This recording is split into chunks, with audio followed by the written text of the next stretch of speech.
We've spoken a little bit about basic theoretical positions, how by building up your knowledge of these positions, you can, when you get them in your games, play them perfectly. This is a good thing to do.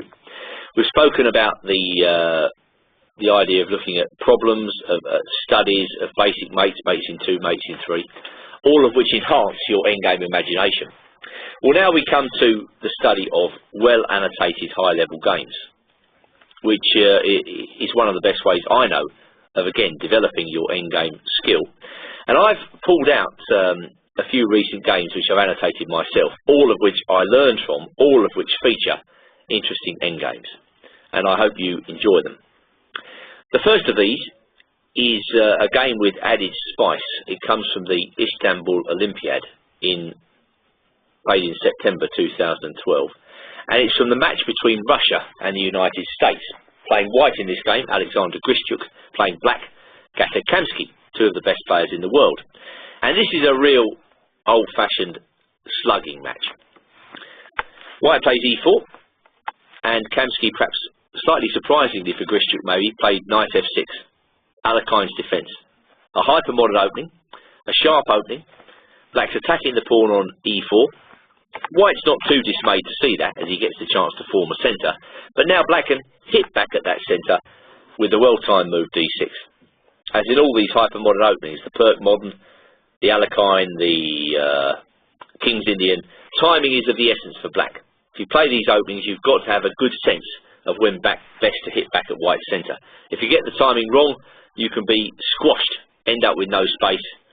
I've been there. I've played these openings myself for many, many years. They're great when they come off. Sometimes you crash. So in this game, Grischuk played the modern variation with knight f3. There are other lines, c4 and then f4, the 4 pawns attack, the exchange variation. This is one of the best lines for white. Doesn't attempt to do too much apart from develop the pieces and try to claim a modest edge. That's all a good player needs, even against one of his peers. Just a slight edge is enough to work with. But Kamsky plays this line that Tony Miles used to play and popularised, the line where black takes on e5 and plays c6. Now c6 is an options preserving move. Basically black keep options open for this bishop on c8. The bishop can come to f5, it may come to e6, it depends what white does. Black's also thinking about the move knight d7, which is positionally very well motivated because it aims to exchange off the knight on e5. And he's also got g6 on the table. Black doesn't need to fianchetto his king bishop, but he can, and sometimes does. The idea of knight d7, though, is the one that intrigues me. If we just go back to knight takes e5, there is knight d7 straight away. But then I think white can play knight takes f7. I'm not saying this is an objection to the move. All I'm saying is this position is hellishly difficult for black to play. There was a famous game, Tau Larsen, which went like this. And this is hardly a variation for beginners. Black's position is hardly stable, although, of course, he's a piece up. Basically, to play this way, you have to know everything. There's a lot of theory on this position. I don't necessarily recommend it for black, and certainly not if you're a low-rated player or a newcomer to the game. But c6 protects the knight on d5 and prepares knight d7. So it's positionally a well-motivated idea. Anyway, Grischuk knows all that, and he doesn't go ballistic. He just castles, gets his pieces out, and black gets on with his idea of undermining the knight. Fair enough. Now comes bishop g4, which forces an exchange of bishops, and out comes the white queen to try to put pressure against black's king side. So, for that reason, g6 is also a good move, because it cuts down on the activity of the queen. White hits the knight, black knight drops back, and now the rook comes to d1. Well, white's a little bit better in this situation, but my impression is that black should be able to defend. Alright, on goes Kamsky, bishop g7, and now I think I prefer knight f3 in this position to the move Grischuk played. The reason is that black's still a little bit cramped here. He hasn't fully equalised yet, and white is keeping the pieces on. When you've got more space, as white has here, because he's got two central pawns, then to keep the pieces on, the idea is you keep the enemy bottled up. So I would slightly have preferred this to the way Grischuk plays in the game. He's obviously decided that he's going to reinforce this knight with f4. But I think he missed the power of Kamsky's next move, which is very good indeed, c5. This is the second moment in this opening phase of the game where black has undermined white's centre. And I think this is a very good idea. And it's based on the tactic that if white takes on d7 twice, black can interpose, bishop takes pawn check. There's Zug, and I think black is doing okay. So c5 can be justified on tactical grounds.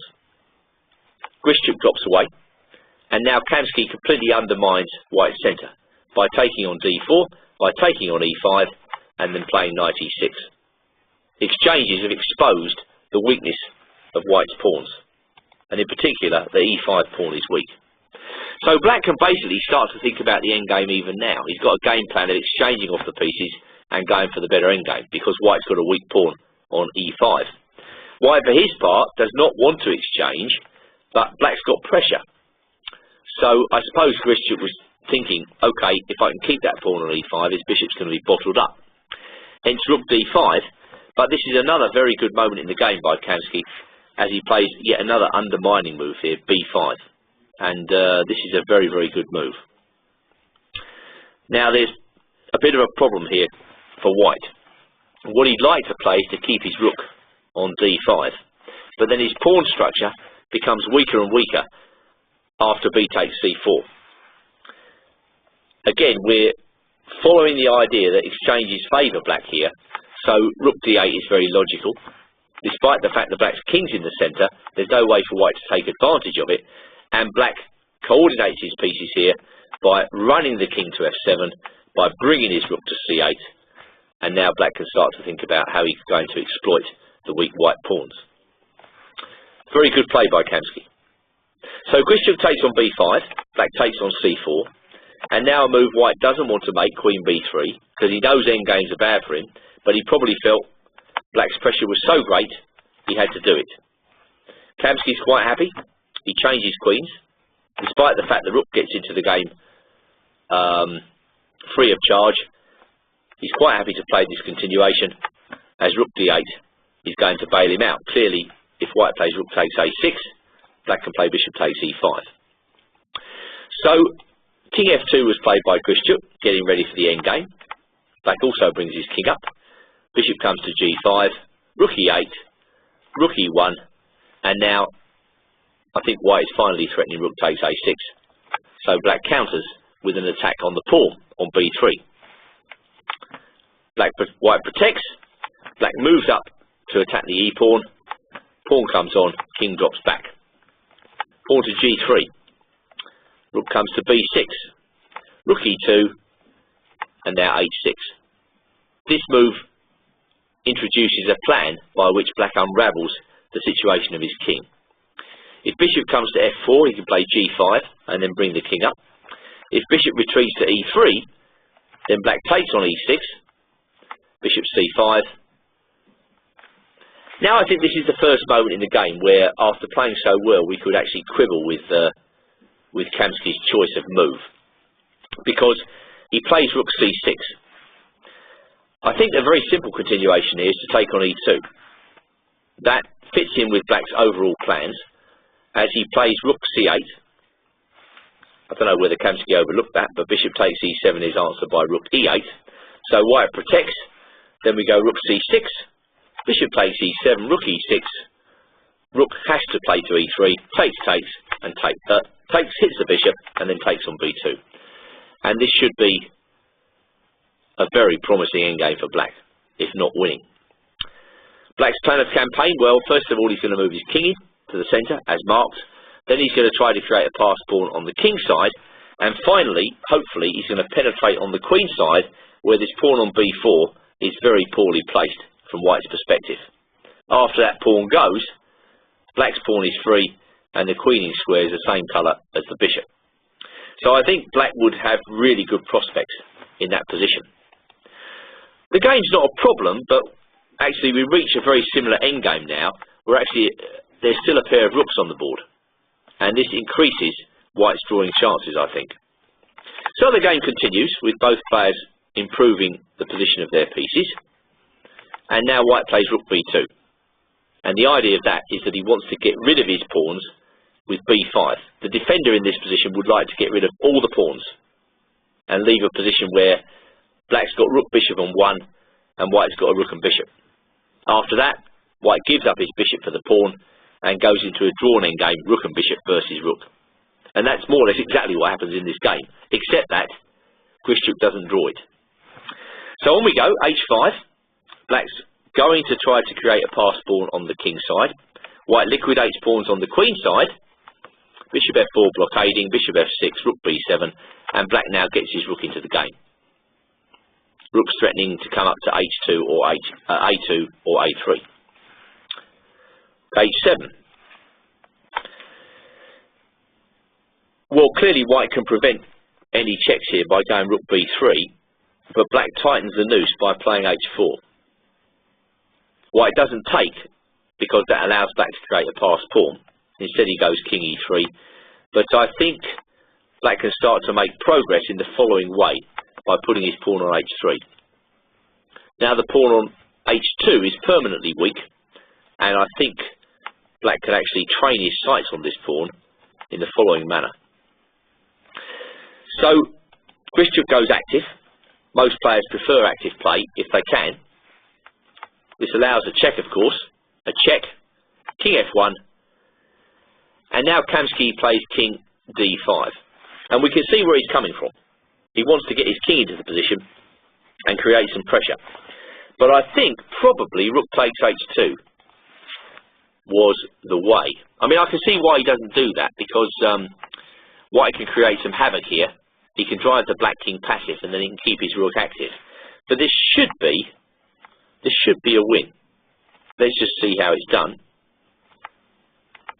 First of all, unpin, then bring the rook across, bishop comes back, and now h4. This is the way to try and win this endgame, and again, white is under severe pressure in this position. But king d5, we can see why he does it. It's just that Grischuk starts to defend very well here with pawn to h3. Remember, he's trying to get rid of the pawns. Off comes the pawn. Up comes the black bishop. Of course, white's main problem stems from the fact his king is trapped on the back rank. And finally, the king comes in threatening mate. But I think that maybe Kamsky overlooked white's next excellent resource, which should actually draw. It's just that Grischuk fails to draw it. It's this idea of coming to the endgame with rook and bishop against rook that really drew me to this particular encounter. I know the books say it should be a draw, but I'm also aware of the fact that many high-level players, including Grischuk, have lost this endgame. So it's not as easy as the books claim. So on we go. Grischuk gets rid of that last pawn. There's no check, so he's got to cause a bit of hassle by attacking the bishop. Black can reconfigure. Rook comes down the back, so far so good. White's still got problems because his king's confined. And now black moves in. And this is the fatal moment. What white has to do in order to draw this endgame here is to keep maintaining checking distance and to prevent rook d2. I don't think black can make any progress in this position. The point is, white keeps his rook on the d file. Black brings his king in, yes, but I don't think there's any way to do anything here as long as the rook is kept on the d file. Instead, a fatal mistake is committed after rook e7, and now we see rook d2 check makes all the difference. White's king can't go to c1, then comes rook d8. The idea is that the white king is terribly confined here, and rook c8. Amazing but true, black has managed to find one of the winning positions in this sort of situation. So if you're trying to win this, you might like to keep this final formation that black has managed to set up in your heads. Bishop shielding the black king from checks. White king cut off on the back rank. Mate on c8. c1. So very interesting endgame all the way through. Grueling, and that's how games can be at the highest level.